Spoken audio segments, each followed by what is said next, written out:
I wasn't. I just finished. I had no idea the Diddy documentary would be episodes. Episodes. I knew a documentary was coming out. I thought it'd be like a documentary. You know, like when you see a documentary, it's a feature-length film, but it's a documentary. This is episodes. 50 Cent produced a documentary about Diddy that he's apparently been working on for a decade. And it has episodes. I've never hated someone for episodes. That's what every person I've ever hated, it's been a very short story. I'm just like, oh, we don't really get along, feel like they betrayed me, and that's about it. 50 Cent sat the world down for 4 episodes. This is crazy. 4 episodes. With some of the most, this is some of the best footage I've seen in a documentary, because what they did, this is insane. This is fundamentally crazy, okay? The documentary starts with Diddy in a hotel room talking to his staff and his lawyers about what to do about this like incoming indictment, right? It's like 5 days before he gets arrested, right? And as I'm watching this, I'm like, that's curious, because this is 50 Cent's documentary about Diddy, yet there's a camera in Diddy's hotel while he talks to his lawyers. He's talking to his lawyers about a strategy on what to do, like a game plan. How did 50... How did 50 Cent get this footage? Is he in disguise? How is he in the room for this thing? And then this dude's like on the phone. Diddy is on the phone and he's talking about how we need to be aggressive, we need to come back. He literally says we need to get like the dirtiest, most like expert propaganda we can out there. Which, okay, insane to say on camera. A camera I think you know is there. That's wild. I just had this question in my head of like, how did they get this footage? Turns out that Diddy was making a documentary and he had started recording everything because this documentary was gonna be about like his comeback, right? So he's like covering everything himself, recording everything himself, so he has his point of view out there, right? So then he was gonna make a documentary. He thought he was gonna beat everything and then make a documentary, release that documentary, and then get everyone on his side again.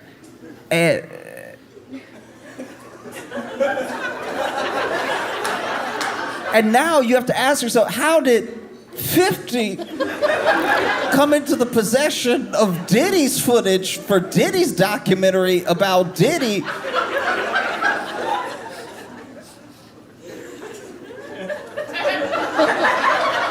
This is crazy because he's making a document himself, but then he took that documentary. Apparently what happened was that Diddy did go to jail and then he couldn't pay the cameraman.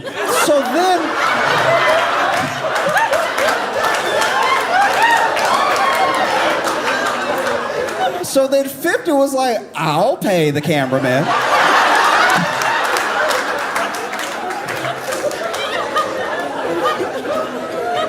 And Diddy is such a terrible person. He is such a terrible person that even in the documentary he was making about his comeback, it makes him look so bad that 50 didn't need to edit any of it. It literally, he already said on a camera he knew was there, we need to get the dirtiest, like most filthy expert propaganda we can out there. That was for his documentary. And then 50 took it and he was like, this will do nicely, yes. This is fantastic. Because I was sitting there, I was like, because also, the other thing happened. So he gets off the phone with his lawyers, gets off the phone with his team and everything, and then he stands up and he's looking out the window And out the window, he's like, gotta be like 26th floor or something. He's like in like a high rise, and across on the roof of another building, another tall building, but on the roof of another building is just, Diddy is looking out the window to another building, and on top of that building is just the police.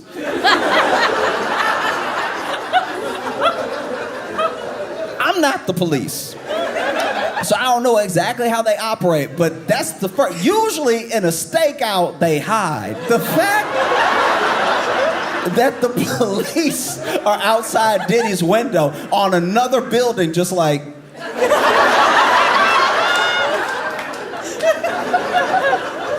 This is crazy. Once again, this is his footage.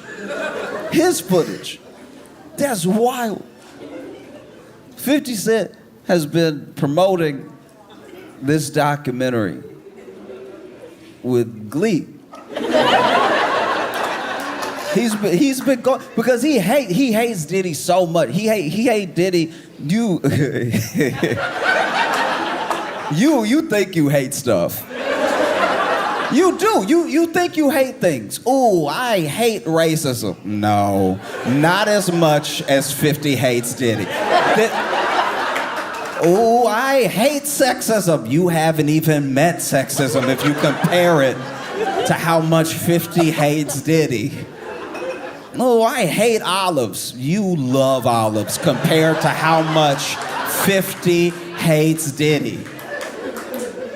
Not ready for how much 50 hates Diddy. He hates his, first of all, he hates some episodes. He hates this man.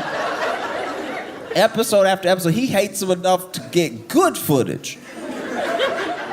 Narrative stringing footage. Complete through line footage. Never before seen footage. Man, he hates this dude. He's been promoting, he's been going everywhere, going on talk shows, everything.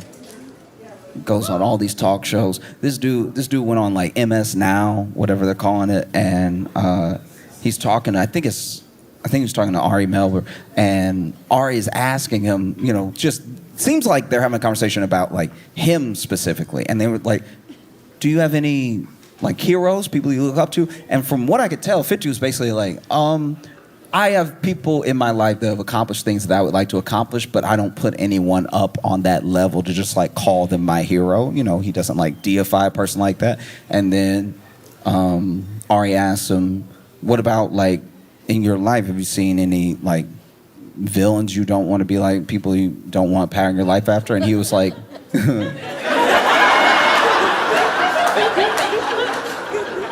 he's like, Diddy. This dude, because this dude has been making this documentary for a while, just quietly, in the shadows, just collecting, just making it happen. A decade of work going into a documentary. And now it's like he gets to show it off. This is his baby. You know, and you know how new parents are. You know how this is the miracle of life happened through you. You made this person that you see, it's changed your whole perspective on the world. You see this person now that you can't, anyone brings up, how have you been lately? How have I been this person? The miracle of life, my baby. Look, do you want to see my baby? Do you want to see pictures of the baby? You have thousands of pictures of the baby. But no parent that I've ever met is promoting their child the way 50 is promoting this documentary series. This man went on, apparently, this is the rumor, apparently he went on like the ABC stations specifically to do the interview because ABC is one of the only stations they play in prison.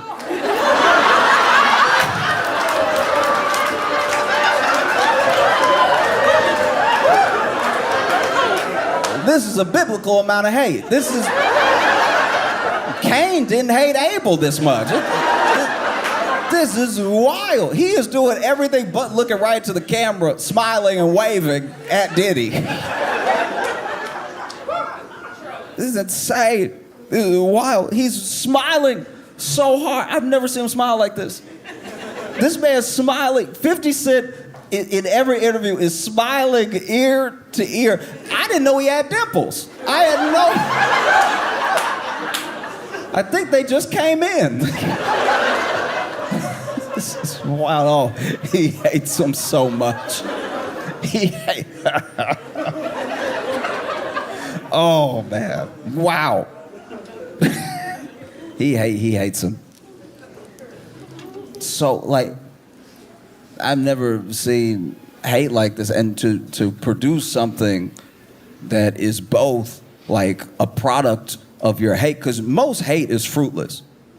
You know, people talk about hate, and one of those famous quotes: "Hate is drinking poison and hoping the other person will die." Apparently, hate is also making a documentary series detailing how much everyone else should hate this person. One of the craziest things to me about the Diddy documentary is that the pure length means that he's more evil now. Now that we've got like a documentary about it, he's more evil now than a bunch of other historical figures. There are people from World War II that did not get 4 episodes on them anywhere. That's crazy. During the trial, I don't know if y'all saw this, but there were some people that were they were out there saying like free Diddy. They were out there, you know, with signs like picketing, like he might be innocent and maybe he was just another innocent black man being railroaded by the system. And apparently all those people were being paid $20 an hour by Diddy.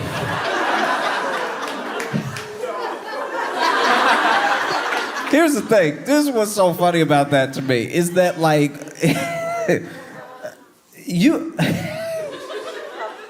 they're out there being like he's innocent, but they're also not hiding the fact that he is paying them to say that. And not only is he paying $20 an hour to stand outside and be like, yo, free Diddy outside the courthouse, but even while paying $20 an hour, he was only able to get like 14 people. Do you know how guilty you have to be offering up money and then people just pass it by the street like, I think I'm good. Do you know how many people could use $20? People literally, you know, get on the train asking for change in New York all the time. And even they were like, you know what?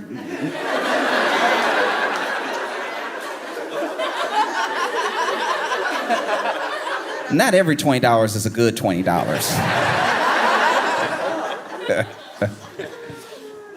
Oh, this documentary is insane because there's so much that we knew beforehand. There's so many things that we already knew where we were like, all right, this is, you know, we've all seen it. A lot of baby oil, way more baby oil than anybody needs, right? Which I will say this, watching the documentary now, knowing what we know, editing-wise, they didn't need that many shots of baby oil. That does feel like 50 Cent was standing in the editing room like, no, and put some baby oil right there. No, they mentioned baby oil, so go ahead and throw to the baby oil. Okay. Oh, but you watch it and yeah, you already knew the things he was implicated in. You already saw, oh, okay, there's this shooting way back when, there's this assault of this other rapper, there's all these like whisperings, and then you watch the documentary, and I don't know how he did it. I don't know how 50 Cent did this. This man managed to get things we've never seen before. Do you know how hard it is to have never before seen footage of things from like 20, 25 years ago? Like, a good example is, in the documentary, they talk about how much Diddy may have had to do with the deaths of both Tupac and Biggie, right? Which is also insane that someone who can't rap at all may have deprived us of 2 of the greats. That's crazy. It's so disgusting. It would be like if Trump shot 2 of the presidents that were on Mount Rushmore. Like, it's...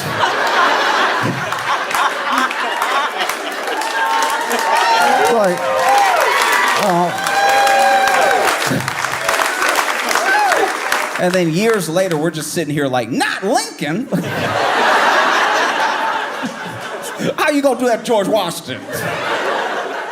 No, it's wild. And so in the documentary, there's like footage, never before seen footage of moments leading up to the deaths of both Biggie and Tupac. I can't describe how hard it is to come by things we didn't even know existed. Both of these were police investigations. The police investigated, not hard, the police investigated both the deaths of Biggie and Tupac, and somehow 50 Cent found footage. I've never in my life hated somebody enough to find footage.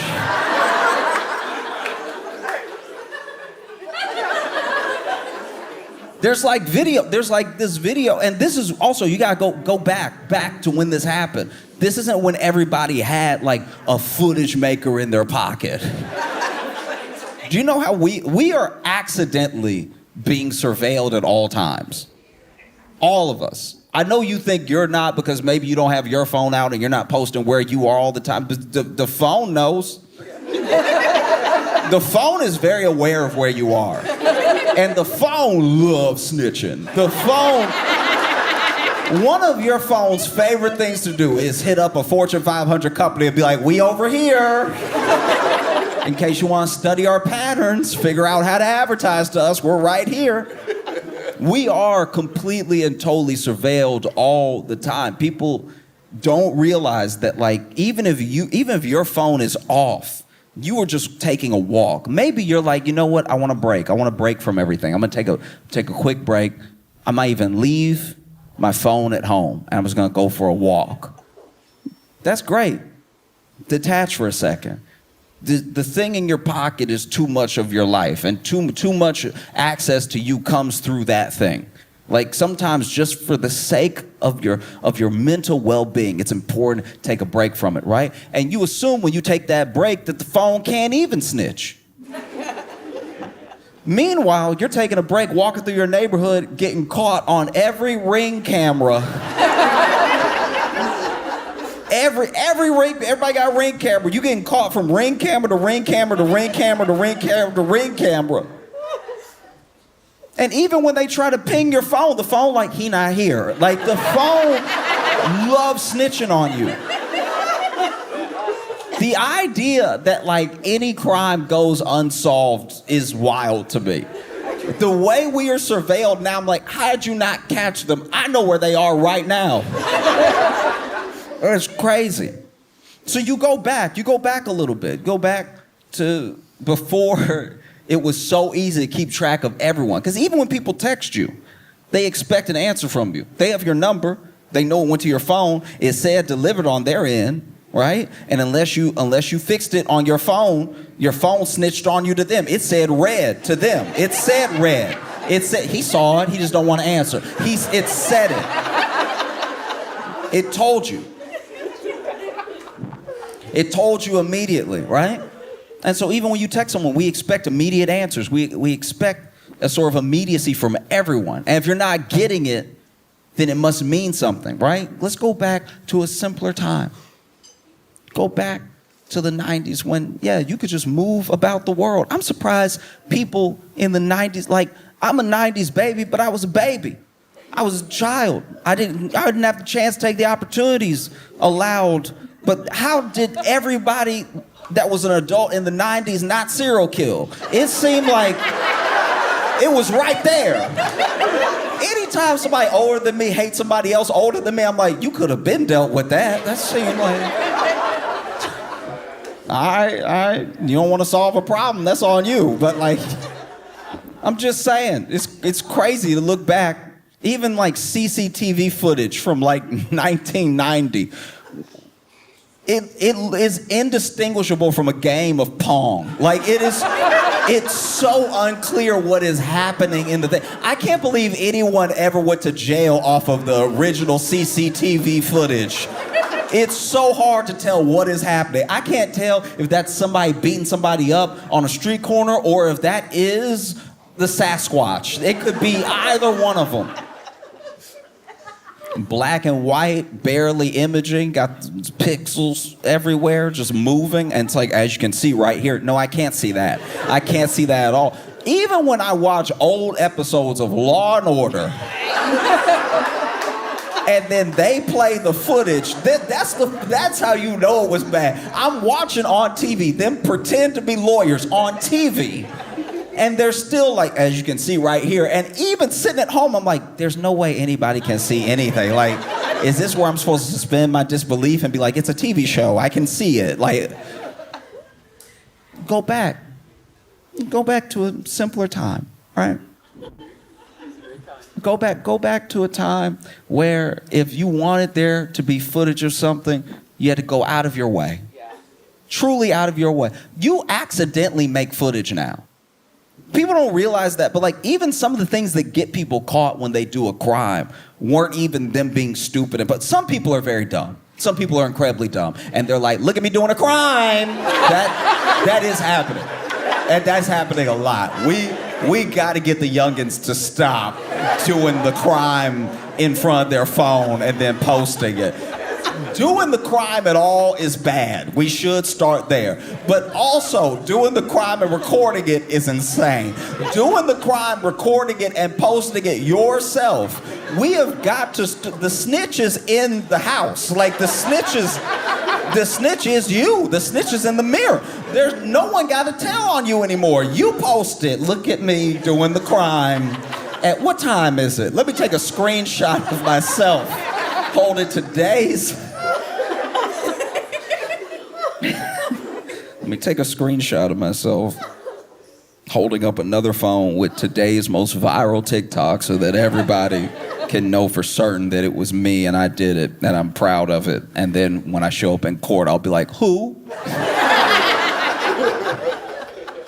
No, truly, let's go back.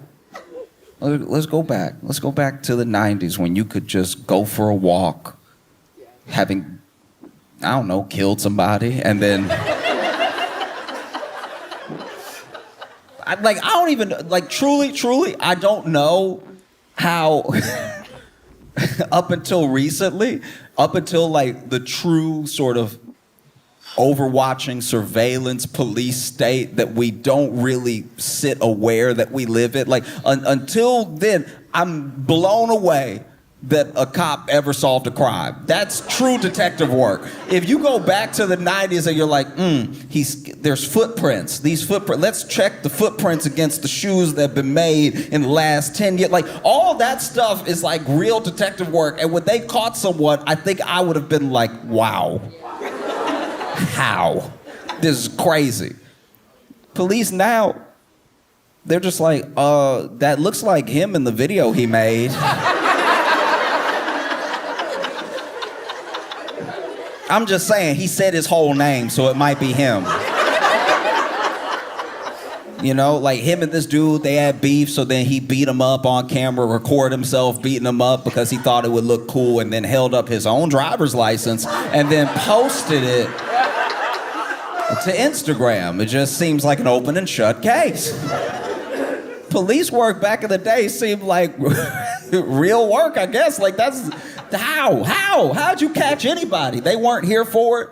Then you got to track down the people. Then you got to get interviews out of the people. The people don't want to cooperate because they're more scared of this person than they are of you. And then you got to connect dots. You got to wait for DNA stuff to come. The DNA testing wasn't even that good up until recently. There was bad DNA testing. The early stuff, they were onto something, but it was bad. They'd send it off, and the test results would come back. It is blood.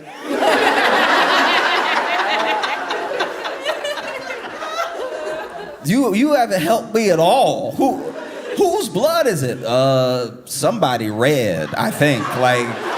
It's gotta be somebody red. Because the whole thing was red, so. And now you can enhance images. Even if you got a grainy image, you can zoom in and enhance it. And you can't necessarily enhance and upscale it the way that they did on TV. But a lot of science follows a lot of like entertainment. Like it's funny how that does keep happening, where there will be an idea, you'll see it on TV. It doesn't really exist that way, but then it almost becomes the design for the thing that will exist one day because it fits into the imagination so well. They're like, oh yeah, why don't we just have facial recognition that cross-references all the other faces we have in the database, and then you just run it and it goes face. That's him. That's him. Wouldn't that be better? You know? But instead, you're talking about the 90s. You're talking about a time where you could just go for a nice long stroll, not be on camera anywhere potentially, depending on where you were. You know, you could make a call, you could make a phone call, and there would be a record with the cell phone company of who you called and when you called them. That type of thing was there. That level of like surveillance was in place, but they wouldn't necessarily know the whole content of the call. You know, not like now. Not like now where people basically do phone calls for the world. You know, you see these voice memos that people leave, and I'm like, that's the most, you might as well have just told me and the company what you had to say. People will leave a voice memo, and some of them are very sweet. I always love getting a voice memo. I'm just saying, they've already got on your phone, we'll summarize everything. We'll summarize it for you. Actually, I learned to read a long time ago, so I don't need you to summarize anything for me. You'll see a text message. Text message will be from your mom, and it'll say, Mom expresses feelings of concern. But then you look at the company, and you're like, why y'all read my text message? Like, we're not reading it. No, we're not reading it. We're not reading it at all. I'm like, that was a pretty good guess, though. When I opened the phone, it was my mom being like, I'm concerned about you. Just let me see my message. It's crazy. They don't do that anymore. You used to get a text message, and then you would see like a little preview of it, and you could just read the preview, and based off the first half of the sentence, you could decide if it was something you were willing to reply to right now. You know? Because you can't just open it right away. It'll say read. But if you get a text message from someone and the first few sentences might pop up on your phone and it's like, where do you get off? You're like, all right, I'm gonna have to address that later. But now you get the text message and it's like a full summary of what you were definitely about to read anyway. That's weird. It's like, how? How does anybody get away with anything now? Especially now that crime is dumber. How does anybody get away? It takes you back to those times in like the 90s. Maybe you go for a walk, maybe you are just driving your car, and you're truly like free in a way. There's nobody really looking for every little move that you make. And in the case of Diddy, somebody should have been. Somebody should have been watching, checking the entire time.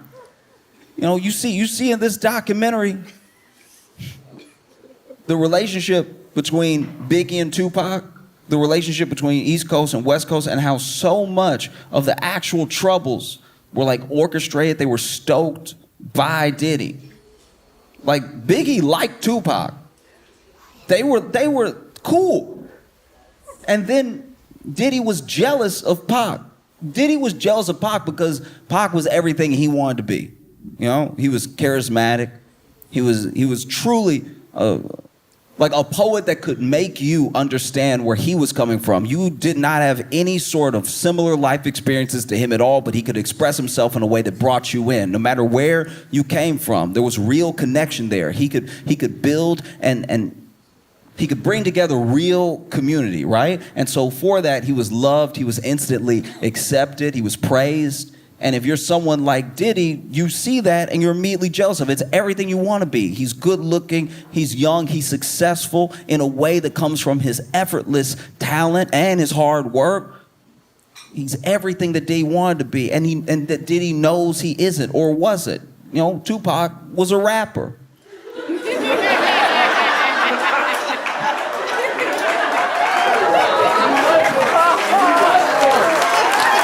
Do you know what I mean? Like, Diddy, I know Diddy want to rap.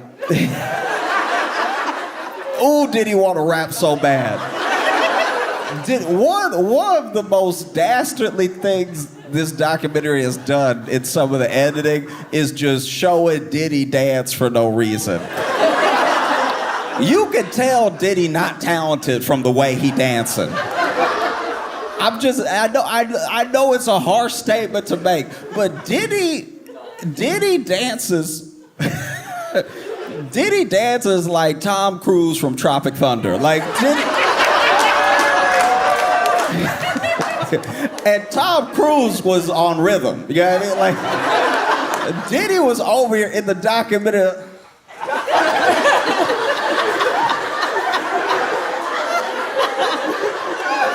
Like he was trying to land a plane.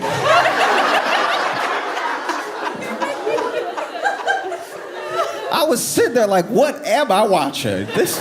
I'm just saying, you go back to that time, right? Go back to the time in the 90s when your phone was just a phone. Like the cell phone, it was only a phone. You could make a call and play Snake. Maybe Centipede if you were fancy, but like that's all it was. It had that stick that came out of it, the antenna that shot out of it that for some reason wasn't out all the time. Why would you not pull it out all the time? If you want to have a good call, why do you need to pull it out? Shouldn't it just come out every single time? And then you would drop it. You drop your phone and it was not a big deal. Look at people that drop their phone now. This is how you can tell we're all addicted to our phone. Watching someone drop their phone is like watching somebody drop crack down a drain. They're like, oh!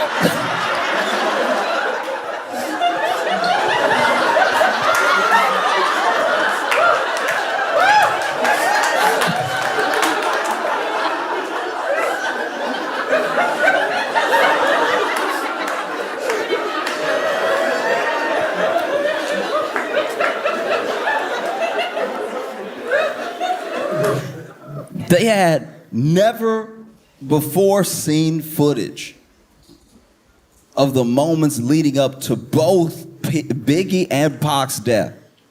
Never before seen, and not never before seen as in these are the tapes we've been looking for the whole time. We didn't even know these angles existed. That's crazy. And that's very hard to do. Like you see tragedies happen now, and because of social and because of search, people can pull for all the different angles, all the different sides to anything that has happened since everyone started carrying a cell phone, right? But this thing is crazy. You see them walking. You see Tupac walking all the way up until a fight that he got in. And then later, you see through footage things that people have not seen before leading up to his death. Same thing with Biggie. There was this moment in the documentary where there's somebody sitting in their own car, right, with a camcorder, which is weird. I know we're going in the Wayback Machine, but even in the 90s, nobody sat in their car with a camcorder. That's a new thing. Recording yourself in your car is a new thing. It's a relatively new thing to humanity. We weren't doing this before maybe TikTok. Like, we weren't doing it that much, and now people record themselves in their car so much.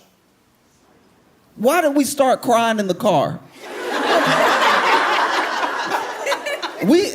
Look, I know it's already like a social phenomenon and everything, but we will need to stop. Like that's people recording themselves crying in the car. Because the first video I saw somebody crying in the car, I don't remember what they were crying about, but they were talking about something. And it was something big. It was something happening in the world. But they were like,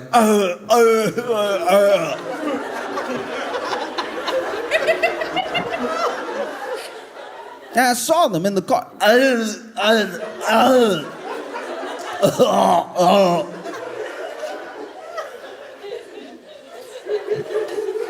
And they were talking, they were like, this is so unfair, this is life, you know, it just comes at you, this is horrible, what are you supposed to do? And I remember sitting there like, okay, all right, they're making some valid points, I understand why they're upset, but who recording them right now? This is terrible. Why would somebody record them and then put it online? And then, because it was just, I was scrolling when I saw it. So then when I clicked on the profile, I saw it was their profile. I was like, oh, somebody done hacked them and posted a video of them crying. That's terrible. This is a true demon that got a hold of their footage and then posted to their page of them crying. That's so embarrassing. Oh, I hope they find justice, right? I was so interested, genuinely. I was so perplexed at what was happening because then the other people commenting weren't addressing the fact that this person crying is their like. No, I seem to be the only one confused about what was happening. Everybody else in the comments was like, "Keep your head up," you know, like all this.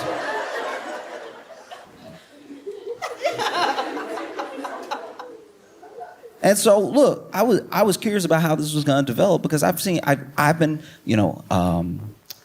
Witness to many of my friends that have been like hacked, especially when Facebook was like young, and then somebody would get on your Facebook, they type out a bunch of things on your timeline, just like dumb stuff, and then, you know, you would get them locked out, you get back on and everything. So I've seen this before, but I don't know, I was so invested in how this person was gonna come back from this that I did follow them, right? I hit follow just to be, because I'm expecting any day now they're gonna be like, hey, somebody, you know, broke into my account and posted me at my weakest moment. Thank y'all for the support, and so I followed. And then a couple days later, I saw another video. I saw the handle, and I saw a profile picture, so I saw that it was them again. And I'm sitting here scrolling up, and they're in their car again. And then I'm thinking, oh, okay, this is where they're gonna say like, hey, somebody broke into my account. Thank y'all for the well wishes and everything, but I'm good. I don't want y'all to see me in that light. That was a very weak point for me. And so when I scrolled up, I'm fully expecting them to say the thing I just said, but then they start talking. They were like, yeah, I just wanted to reach out to everybody. Thank y'all so much. You know, the comments you left and the messages I got really touched me and everything. And just, and I was like, no, wait. There's no way though. No. And then I put it together. I was like, wait, they were recording themselves crying in their car. That's the most private time to cry. We need to go back, just for the sake, once again, of our mental health as a nation. We gotta go back to just having a crash out parked in the car and let that be history. Like that. You are not your best when you cried in your car. I would throw it out there that maybe you don't want people hearing what you have to say when you're to the point where you break it down, parked in your car somewhere. Stop broadcasting it. This is bad. This is very bad. Because it's not, I've never seen a cry in my car video and been like, oh, yeah, that'll change things. I'm just saying, like, if you in the car, right? If you're in the car, and you are upset, it's understandable. This life is hard, and sometimes people feel like they gotta walk it all by themselves. They don't know the support they have, they don't know the people that they have in their life, and in those moments, there's an opportunity. You could use that time to reach out to someone and tell them that you need help. You could reach out to someone, and even if, I'll even pitch this, if you're very bad at asking for help, right? Try to help someone else. Because the same bond that leads you to help someone else will then have them looking out for you whenever things are down for you, right? You have this thing in your phone. You have this thing. It's incredibly powerful, right? It tells everybody where you are. Government, friends, everybody. Everybody know where you are.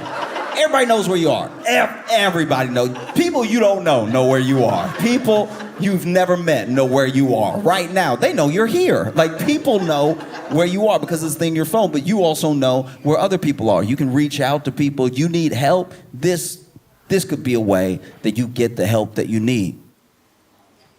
It could be. Or you could buy one of those little dashboard stands.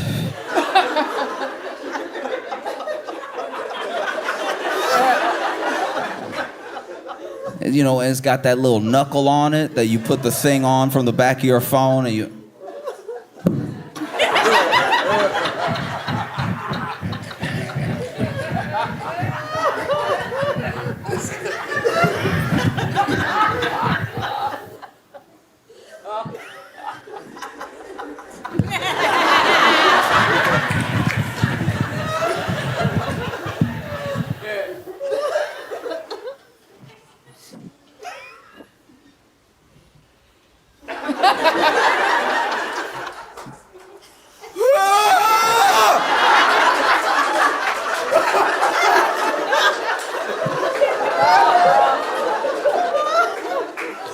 Or you could do that. You could do that. That's an option. It's possible you could give that a shot as well. Because I do think, here's the thing I'll throw out there. I do think that crying in the phone, like crying in the car on the phone, I think that genuinely came from a fundamental epidemic of loneliness. Do you know what I mean? Like that thing is not something that's born out of having a wealth of people to talk to. You know, it comes from being in a place where, sure, everyone will like shirk it off. They're just looking for attention, whatever. But I think it goes deeper than that. And I think it's people like literally, genuinely crying out for someone to hear what they have to say, for someone to have their back, for someone to get them, right? And so they reach out to the whole of the internet, and then what they get back in return, sometimes it's a bunch of hate, sometimes it's a bunch of love, whatever it is, sometimes it's just people, keep your head up, whatever.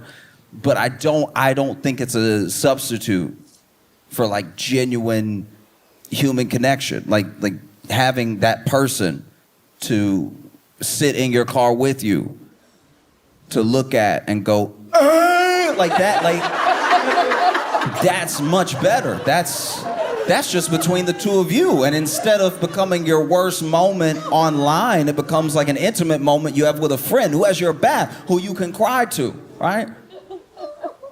I said all that to say somebody in the 90s was sitting in their car with a camcorder, like a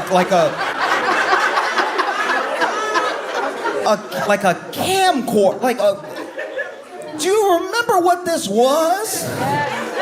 It was this metal with lenses in it and buttons, way too many buttons. They had more buttons than what the camcorder could do. The camcorder was over here promising all that good stuff, and then you hit the button and it looked exactly the same. Nothing has changed at all. Sitting there with the camcorder.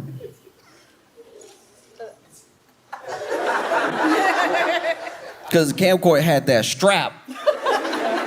It had that strap right on the back, so that way, you know, you could do some real journalism, some true video journalism. You know what I mean? Some people had the camera and they had to hold the big thing and they got to put their eye into the little pocket. Not with the camcorder. Camcorder even had the little screen popped out. And so you just had it ready. Bow! I see everything. Where were these cameras even from? It's crazy. Where is the camera from? Because there's a thing that had never been aired before, where someone is in their car and they're like, is that Biggie? And then you hear pop, pop, pop, pop, pop. Oh my God, they just got shot. Somebody called somebody. And then you hear like someone who's like in the car calling 911, but you see from their perspective, first of all, who are they? Where have they been this entire time? That's crazy. Where did they? Maybe there is a chance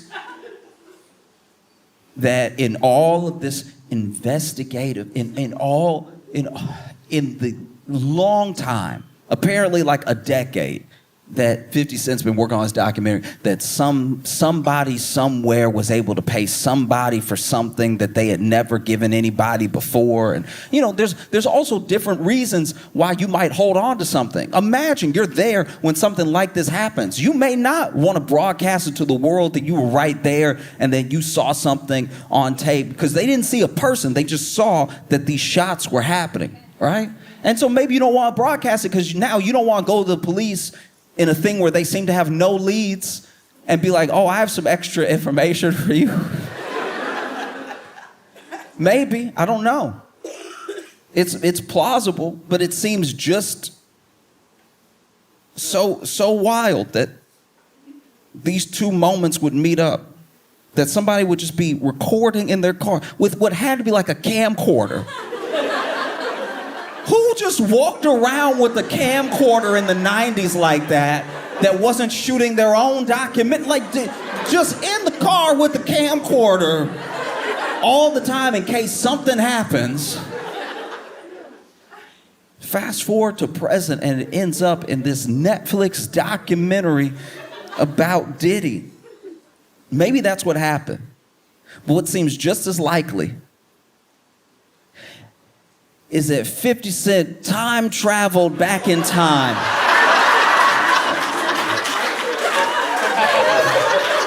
With the camcorder, right? Because you don't want the resolution to be too clear. People start asking questions. Time traveled back in time, sat in the car, and point the camcorder in the direction. Oh, is that Biggie?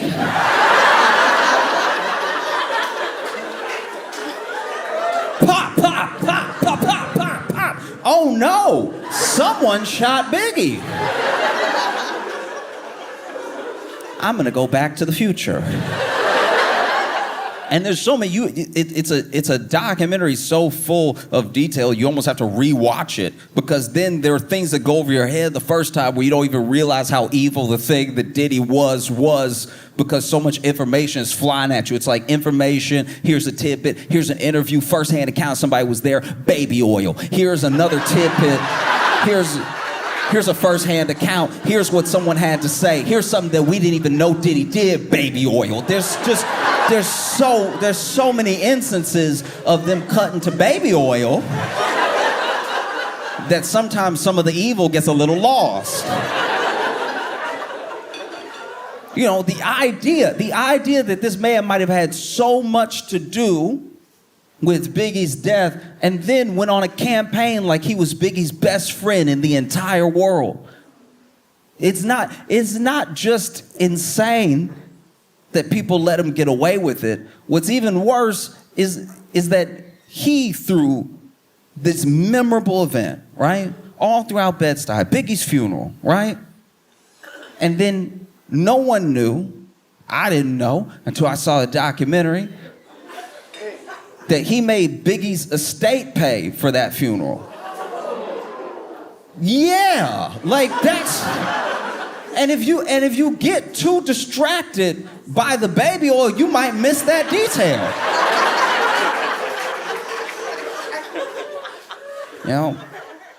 And it's a scary thing that what gets revealed in this documentary isn't just how bad Diddy was, it's also how bad so many of us want money, fame, something he could dangle over people that really let a lot of this abuse keep going, that really kept a lot of his secrets, that really kept people doing whatever it would take to be in the loop.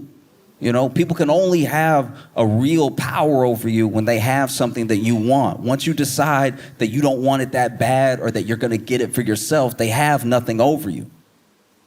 And there were people who tried to do that. And so then Diddy would come at them with violence. At least if I can make you fearful. If I can't make you want anything, if I can make you fearful, I can keep you in line. There's just so many people that have ended up dead.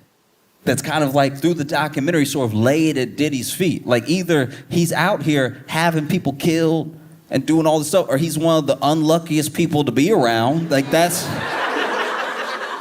Either way, I would never want a track record like that. I would never want people to be like, oh yeah, I met Josh Johnson a week ago and now I'm real sick.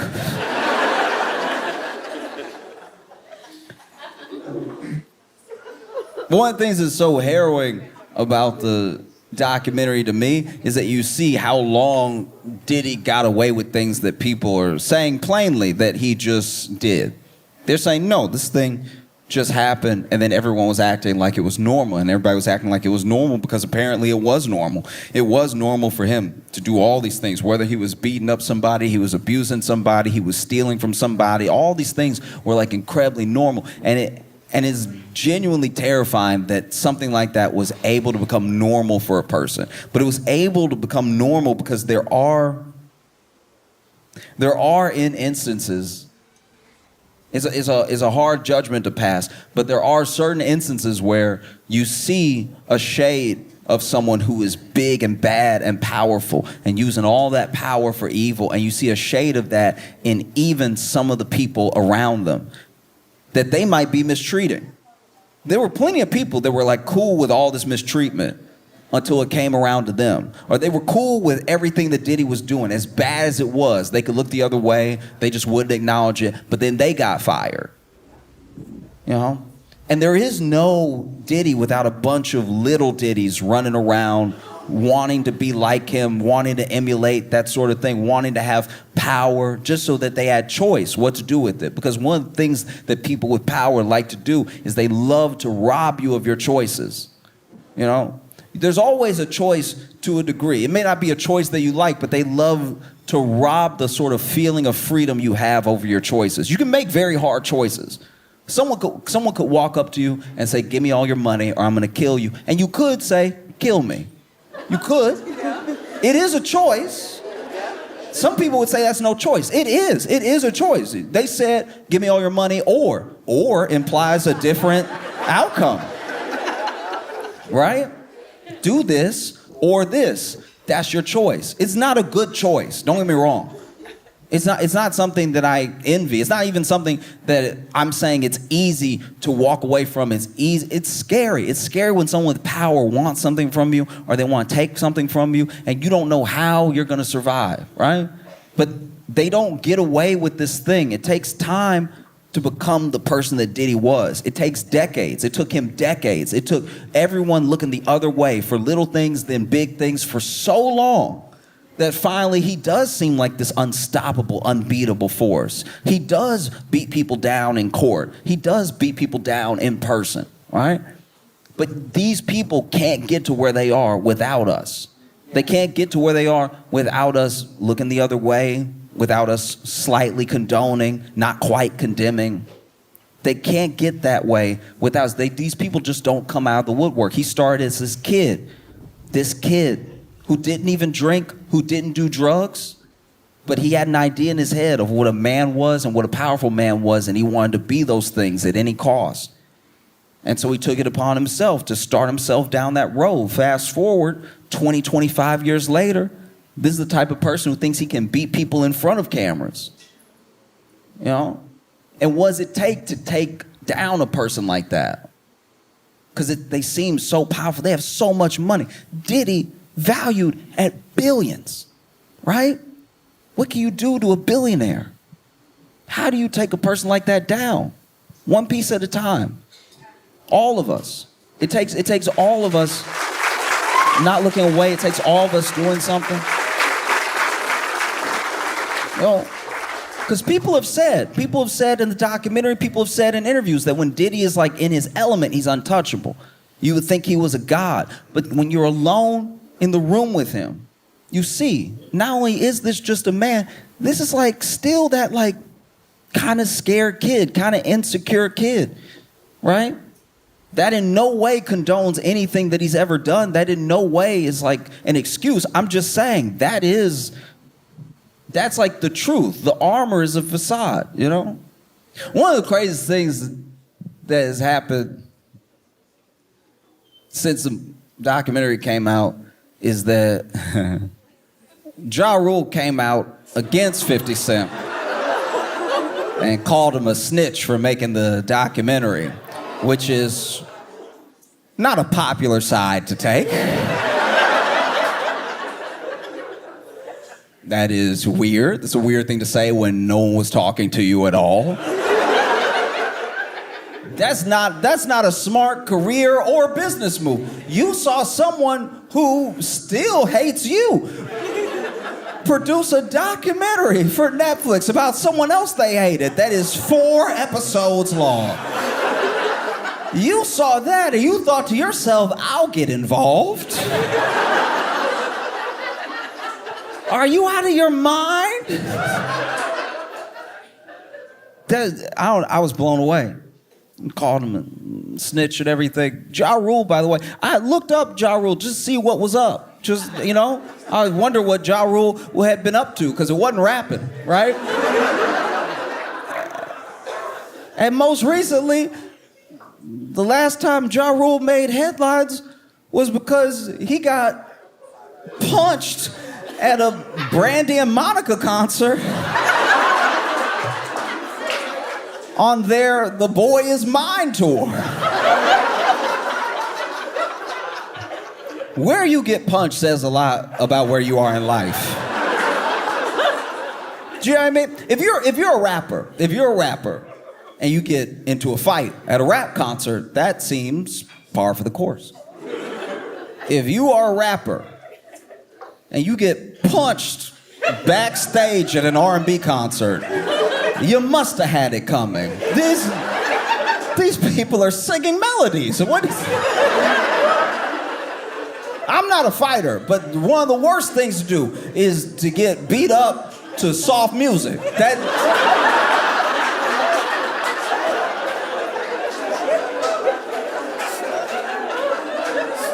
Imagine now. Imagine I went to a gospel concert and got slapped. It'd be like, well, he must have had it coming because they're here to worship. This is crazy. You got punched. And then he posted a video of himself, smiling at the camera, showing he didn't have like a mark on him or anything, which would be badass, except you got punched in the back of the head. Like, your face should be fine. If you have damage on your face for being punched in the back of your head, I'm very sorry to report you are dead, sir. That's what happens when you die. If you get hit in the back of the head and it affects the front. Imagine you get punched to Brandy's music. I've talked about it before. I've had fights, I'm not acting like I've won all of them or anything, but imagine if I got whooped to Taylor Swift. You wouldn't be able to respect me. Even when I hear that "You belong with me, son," I flinch. Like, that would change your whole life, getting beat up to Taylor Swift. Or like Maggie Rogers, like you get beat up to some indie music. Would destroy your reputation. I don't even know why would Ja say anything? The last notable thing you did was Fire Festival. Like you didn't go to jail, but Billy did. But you were his partner. You were in all the pictures with him. That's crazy. The only thing scarier than the documentary is that Diddy's gonna get out.